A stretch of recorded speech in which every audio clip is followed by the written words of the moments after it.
બેન, તમારું નામ ચર્ચામાં હતું, હવે દર્શનાબેનનું નામ આવ્યું છે, શું કહેશો?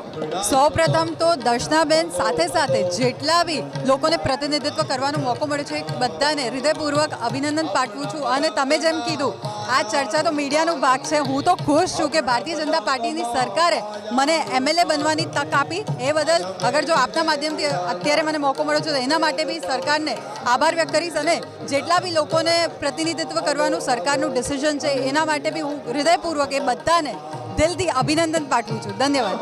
PM મોદીએ જેમ કીધું છે કે યુવા ચહેરાઓને વધુમાં વધુ તક આપવામાં આવે. આપણે એક યુવા ચહેરો છો, તો વિસ્તારના કામોમાં કઈ રીતે જોઈ રહ્યા છો? યુવા હોય કે ભારતીય જનતા પાર્ટીના દરેક ધારાસભ્ય પબ્લિક સાથે 24/7 365 ડેઝ જોડાઈને એ લોકોની વચ્ચે રહીને એ લોકોના સુખ દુઃખમાં અને જે વિકાસના કાર્યો હોય સરકારના મદદથી, રાજ્ય સરકારના હોય, કોર્પોરેશનના હોય, એ બધા ધારાસભ્યો કરતા એવી જ રીતે બધા સિનિયર્સના માર્ગદર્શન હેઠળ હું બી આવી જ રીતે મારા વિસ્તારમાં કામગીરી કરતી હોઉં છું.